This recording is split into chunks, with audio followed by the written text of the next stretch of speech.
It is helpful to what keeps our youth motivated now, but it is honestly you planting the seeds on your robust future in society. I promise you. At that point in 1987, I had figured out that I wanted to be a journalist, television personality and producer, I said. And I wanted to cover entertainment and pop culture, I said. I knew it then, and I poured myself into production opportunities, even being the morning announcer at Windsor and hosting any program that I could. I was also really into Oprah at the time. And at my graduation, I told the WTLC crew that was there to cover me in my graduation speech, that I'd work with her one day. I said it. And it's on WTLC, it's in the archive, we can find it. And it aired that night on the 11 p.m. news. In that graduation speech, I also shouted out some of my favorite divas, like Diana Ross, as she was an inspiration to me growing up. And I just wanted to point out that in that speech, that I just figured something in my future would have me connect to these folks that I admired as a child. Going back to that Career for a Day program, I did it as a junior, and I was so excited to spend my day at my assigned station, WTOC. You ever give it up for WTOC? I just did. I still watch it whenever I go home. And I learned how they chose the stories. I learned how the reporters and the photographers shot the stories. I learned how the editors edited the stories. I learned how the tape folks secured the footage from affiliates. I learned how the producer put the show together. Then I had to go down to the studio with then chief anchor Doug Weathers. And I sat next to a graduating senior from Georgia Southern College, and she was a teleprompter. And you've seen when anchors read the news to you, they're reading into the screen. That's teleprompter, that's teleprompt. And at that time, it was a conveyor belt. We took page by page and put it in a conveyor belt. It went under a little camera that projected onto Doug, and then Doug read the news to you. Sometimes the conveyor belt would get stuck, and he'd say, Patrick, what happened?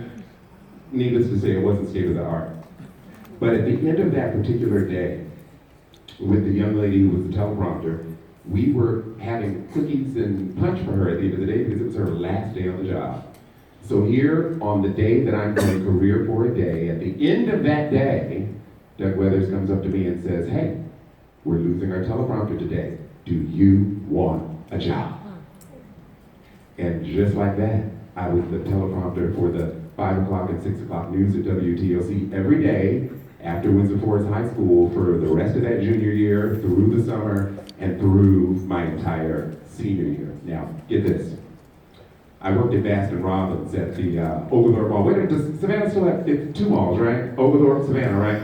So I was at the Oglethorpe Mall, Baskin Robbins, I scooped ice cream, yes. And I went to my Baskin Robbins boss, Rodney was his name, and I said, I just got an opportunity to break into TV. I'm gonna be the teleprompter for Doug Weathers on the WTOC News.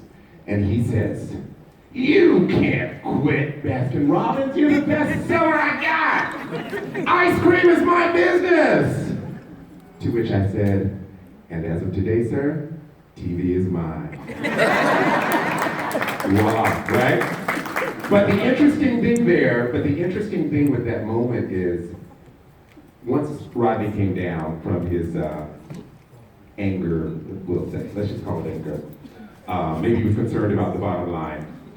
But what it showed me is that while I was scooping that ice cream, I did the best that I could. I put my best foot forward. I put my wrist in that scoop. I put my wrist in it. So much so that Baskin Robbins actually did give me a Smash Award. You know, I was award winning before I got into the Emmy business. I won the Smash Award. Sell more and sell high. I did it. And so I point that out. You may not care about the summer job particulars. You may not care about this, that, or the other. Somebody may be getting on your nerves, but the goal is to be your best self now. To engage now. Because I engaged then, I could make that wonderful work ethic transition into an adult job for all intents and purposes. And that is exactly what started my career. Now, The rest is history, as I say. Because of a program that I got to do in the Savannah-Chatham County Public School System, I was able to get started on my career in high school. So here are a few other messages for you. Do exactly what you're doing. You've just completed something, an 8-week program that employed you, gave you some tools, paid you, provided you role models, and let you get your first foot or two into steady work, as they sometimes call it. You are complete, right? But your journey has only just begun. Your goal now is to, let me give you a list of things. Stay in touch with the people with whom you worked, your supervisors, your fellow co-workers, even the ones that got on your nerves. Oh, see, I see you nodding your head. Somebody got on your nerves, didn't they, right? Count to what? You heard what Dr. Levette said, count to 10, 20, sometimes 50, you know. We push through. And you consider it networking. It's networking. And building your Rolodex. For me, when I graduated Morehouse College 4 years later, WTOC's Doug Withers offered me an opportunity to come back and report for the very station for which I was a teleprompter 4 years prior. You never know. And you want the options. It's always good to have options. I planted the seeds on those options by doing that program. You should do the same. You've done the same, actually. I didn't take the opportunity to come back to Savannah because the first TV job made me do the next thing I'm going to highly recommend you do. More internships. More internships. I can't stress it enough. Maybe what you worked on this summer is not up your alley. So now, with this experience under your belt, you can start researching a professional environment in which you can intern that may be more up your alley because you now have this on your resume. You can work in a space or industry that you actually care about because you now have this on your resume. It's not a small thing. The experiences you are having now count. And once you get to college, I can't stress it enough, do more internships. It's the real.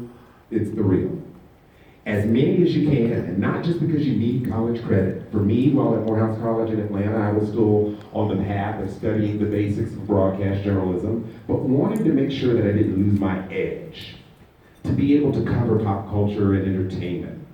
Since I was in a major market like Atlanta, I took advantage of every opportunity. I would wake up well before my first class at 4 a.m. to make sure I got on the first running MARTA train, MARTA, to V103 so I could write the news that the radio broadcaster delivered to the early morning and rush hour listeners. I did it for the experience, not for the money, because it was for free, but because I knew it would help me shape my future. And then I'd get back to campus to start my full load of classes before then running to anchor the campus media newscast, before then taping my radio segment at WCOK, before heading to Glee Club rehearsal because being a part of the world-renowned Morehouse Glee Club was going to take me on the road, and it did. It even gave me the opportunity to represent the Glee Club on CBS by my senior year on Kennedy Center Honors. Seize every opportunity. It's exhausting. Trust me, it's exhausting. But it's worth it to build your muscle for your future. And I can't say enough about using your student and campus resources. The student media function as a way to start doing celebrity interviews early was key for me. At Morehouse and Clark Atlanta University, we had the equipment, the stages, the access, the respect from the community. So I seized all of that to host and produce as many entertainment and music specials as I could. And college is the lab, the place where you can make mistakes, and I made many, the place where you won't always get praise. You might even get booed. I did once. But you get your feedback. You get your critique. You fall down, you get back up, you get better.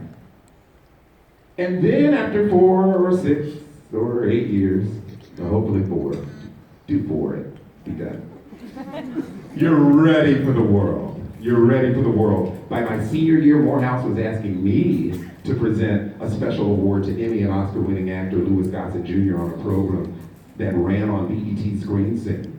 And I had many chances like that have come my way because I focused and engaged beyond high school and college.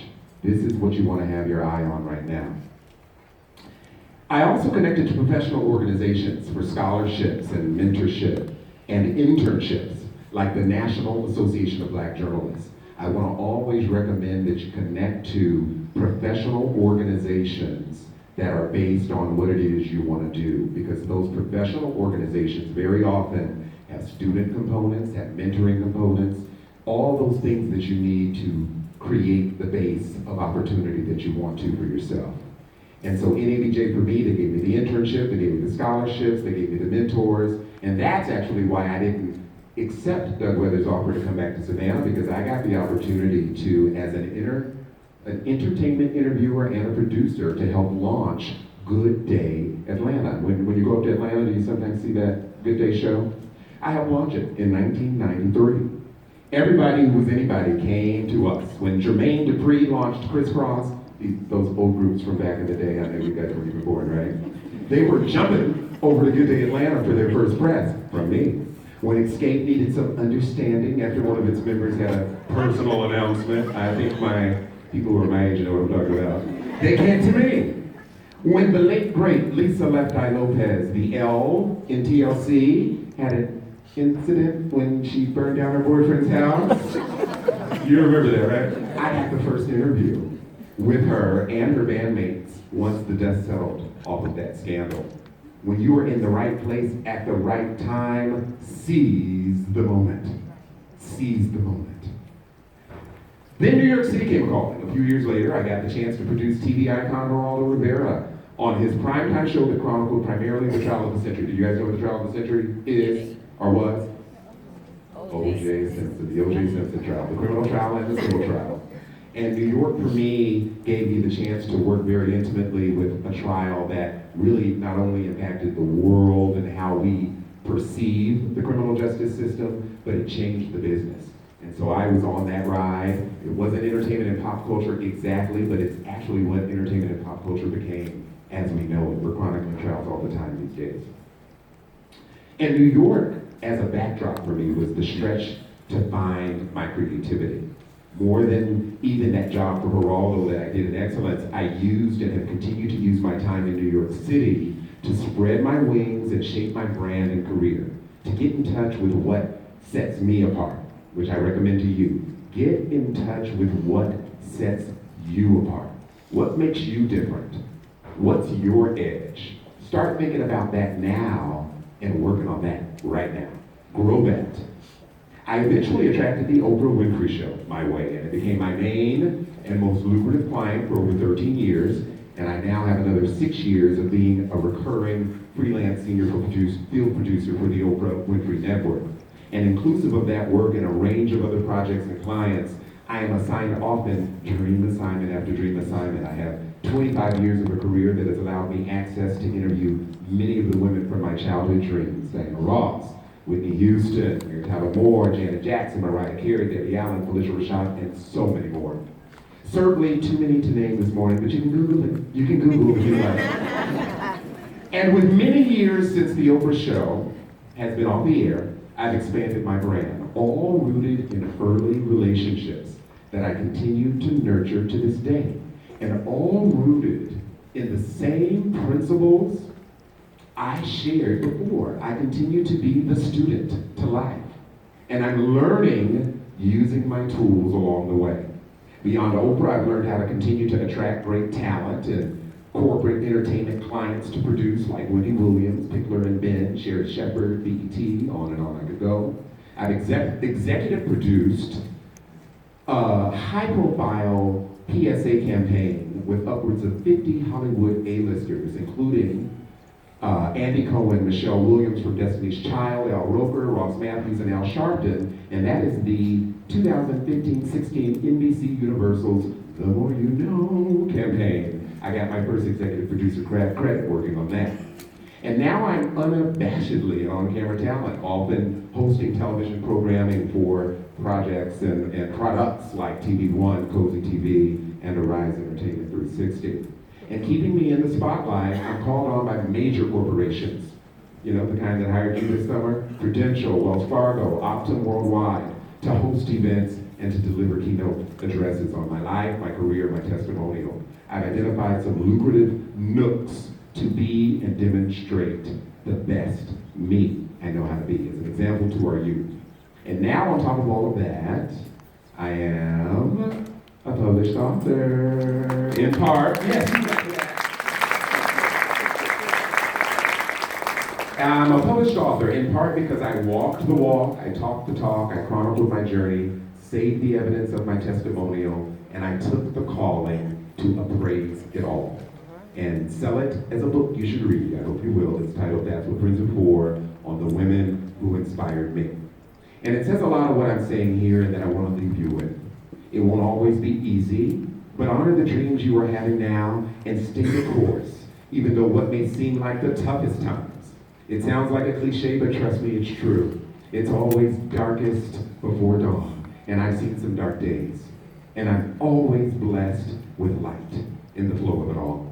Know that you won't get there overnight, but if you continue to strategize and take steps towards your goal, you can make it or get really close. In the hip-hop era, it's all about remixes, right? Some of which end up being better than the original.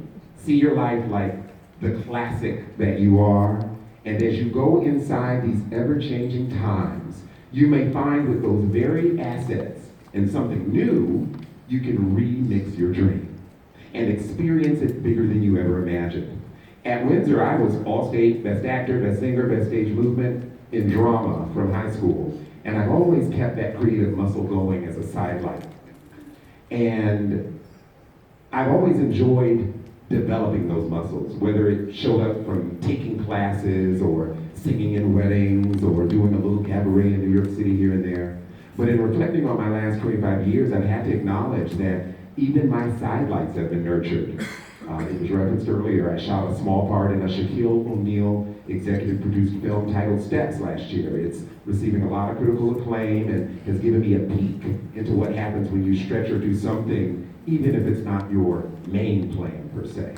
And as a singer, karaoke, as funny as it sounds, has become my medium of choice. Sounds strange, but I've managed to establish myself as the all-star karaoke host in New York City.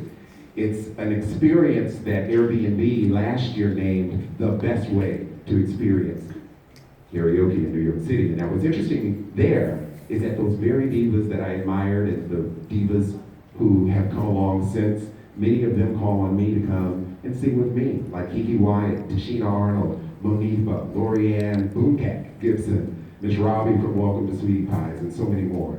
And I consider it a blessing that these women, many of whom I did dream about in my childhood, now want to sing with me. Starting a program like Summer 500 towards your greatness is how it's done. Enrich yourself. Learn the rules. Learn yourself inside the rules. Play by the rules. Take your time and be patient to flow with the rules. And alongside that, get yourself in there. Present your value in the experience. See what it's like to work as a team. Give yourself that opportunity. You're gonna fly regardless, but it's important that you know to plant your feet on the ground before you leap. Got it? You get it? Okay. And in closing, I have to tell you this. Since I'm from Savannah, my book is dedicated to friends I've had since 7th grade at Durant Middle School. And they are people whose friendship I cherish until this day. We call ourselves the E-Wing crew. That's the E-Wing at Windsor Forest.